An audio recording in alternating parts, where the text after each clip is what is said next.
안녕하세요. 하루 필수 말씀 충전 하필 큐티 조종환입니다. 오늘 함께 나눌 하나님 말씀은 신명기 9장 1절에서 12절까지 말씀입니다.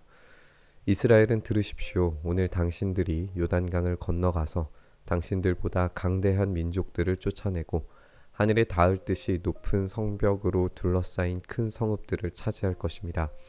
거기에 있는 사람들, 힘이 세고 키가 큰 이 민족은 당신들이 아는 그 안악자손입니다. 누가 안악자손과 맞설 수 있겠느냐 하는 말을 당신들은 들었을 것입니다. 그러나 당신들이 아시는 대로 오늘 주 당신들의 하나님이 맹렬한 불이 되어 당신들 앞에서 건너가시며 몸소 당신들 앞에서 그들을 멸하셔서 그들이 당신들 앞에 무릎을 꿇게 하실 것입니다. 주님께서 당신들에게 말씀하신 대로 그들을 빨리 몰아내고 멸망시키실 것입니다. 우리는 지난 본문에서 이스라엘이 그들 스스로의 능력으로 가나안 땅을 정복한 것이라고 스스로 교만해졌을 때 그 땅에서 추방당할 것이다 라는 경고를 들었었습니다. 이스라엘은 계속해서 강조해서 들어야 됩니다. 그들이 스스로의 능력으로 땅을 차지하는 게 아닙니다. 그들의 힘과 능력으로는 저 큰 안악자손과 싸워서 이길 수가 없어요. 그런데 하나님이 하시면 할 수 있습니다. 하나님이 싸우시는 전쟁에서 대적할 적들은 없습니다. 하나님은 그 땅에서 하나님만이 유일한 하나님이심을 스스로 증명하실 겁니다. 그들의 강력한 결단으로 하나님만 섬기기로, 하나님만 사랑하기로 선택하고 반응할 때 그 땅에서 넘치는 은혜는 천대에 이어지게 될 겁니다. 주 당신들의 하나님이 그들을 당신들 앞에서 내쫓으신 다음에 행여 내가 착하기 때문에 주님께서 나를 이끌어들여 이 땅을 차지하게 하셨다고 생각하지 마십시오. 주님께서 이 민족을 당신들 앞에서 내쫓은 것은 그들이 악하기 때문입니다. 당신들이 마음이 착하고 바르기 때문에 당신들이 들어가서 그들의 땅을 차지하도록 하신 것이 아니라 여기에 있는 이 민족들이 악하기 때문에 주 당신들의 하나님이 그들을 당신들 앞에서 내쫓으신 것입니다. 이렇게 하여 주님께서는 당신들의 조상 아브라함과 이삭과 야곱에게 맹세하신 그 말씀을 이루신 것입니다. 모세는 계속해서 강조해서 말합니다. 그들이 약속의 땅에 들어간 것은 그들이 착해서 조건을 성취해서가 아닙니다. 그들은 전적인 은혜로 들어가고 있는 것이고 하나님의 도구로 사용될 뿐입니다.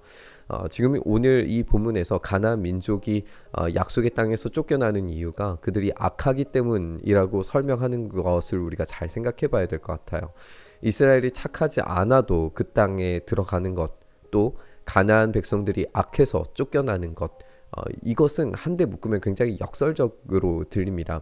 그런데 모세의 설명에 따라서 이 모든 일은 하나님께서 약속에 신실하신 분이라고 하는 사실과 이 사건의 주권자가 하나님이시라는 사실을 더 분명하게 보여주기 위한 설명으로 우리가 읽혀줍니다. 그들의 행위가 사건을 일으키는 것이 아니라 하나님의 신실하심이 이 사건을 일으키고 있다는 것을 우리가 확인할 수 있는 거죠. 주 당신들의 하나님이 이 좋은 땅을 당신들에게 주어 유산으로 차지하게 하신 것이 당신들이 착하기 때문이 아님을 당신들은 알아야 합니다. 오히려 당신들은 고집이 센 백성입니다. 당신들은 광야에서 주 당신들의 하나님을 얼마나 노엽게 하였던가를 잊지 말고 기억하십시오. 당신들은 이집트 땅에서 나오던 날부터 이곳에 이르기까지 줄곧 주님을 거역하였습니다. 당신들은 이미 호렙산에서 주님을 노엽게 하였으며 그래서 주님께서는 진노하셔서 당신들을 멸하려고 하셨습니다. 계속해서 이스라엘이 얼마나 반역적 존재인가라는 사실이 강조됨으로써 그들의 선함과 행위가 약속을 얻는 조건이 아니라는 사실이 강조되는 걸 보게 됩니다. 심지어 그들은 약속이 선포되고 선언되는 그 호렙산 앞에서 반역을 행했습니다. 그러니까 오로지 약속의 땅으로 인도되는 것은 유일하게 선하시고 신실하시고 약속을 지키시는 하나님에 의해서 일어나는 일이라는 겁니다. 그 은혜가 얼마나 놀라운지를 우리가 생각해 봐야 됩니다. 약속은 쌍방에 일어나는 일입니다. 이스라엘이 세대를 뛰어넘어서 언약을 하나님과 새롭게 세워가고 있지만 그들은 기억해야 됩니다. 그렇게 세대를 뛰어넘는 언약이 가능한 것은 오로지 하나님의 전적인 은혜와 신실하심 때문이라는 겁니다.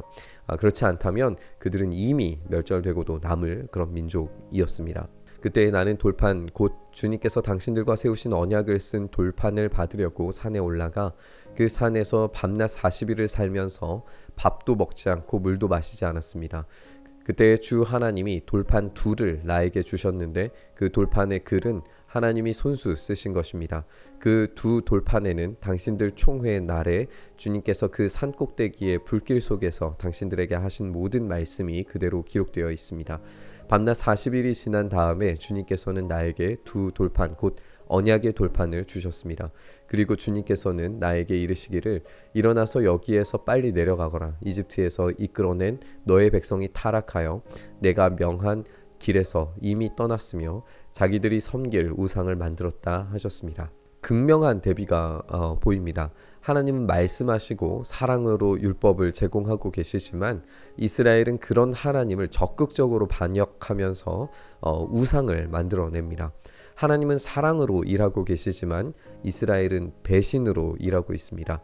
하나님은 약속의 신실하심을 보이시지만 이스라엘은 하나님과의 관계에 신실하지 못함을 보여줍니다. 오로지 선하신 분은 하나님밖에 없고 신실하신 분은 하나님밖에 없습니다.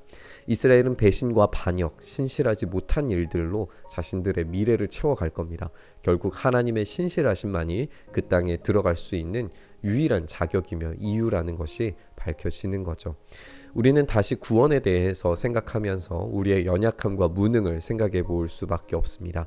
우리는 아무 능력도 선함도 없습니다. 오로지 하나님만이 선하신 하나님이시고 오직 유일하신 하나님으로서 구원을 이루어 가시는 분이십니다.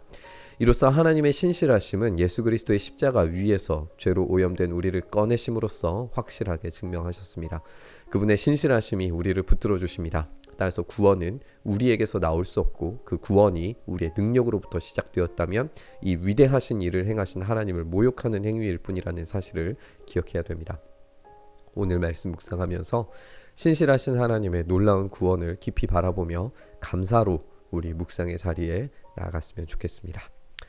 주님, 그렇습니다. 우리의 능력 없음을 고백합니다. 오로지 주님만 신실하시고 주님만 위대하시며 주님만이 우리 구원의 주권자이십니다.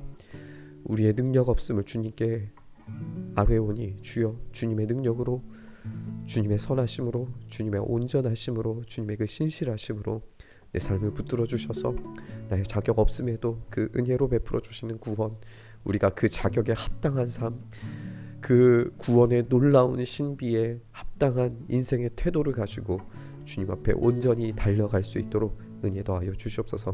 그렇게 우리의 삶을 붙들어 주시길 간절히 바라고 소망하며 우리 주님 예수님 이름으로 기도드리옵나이다.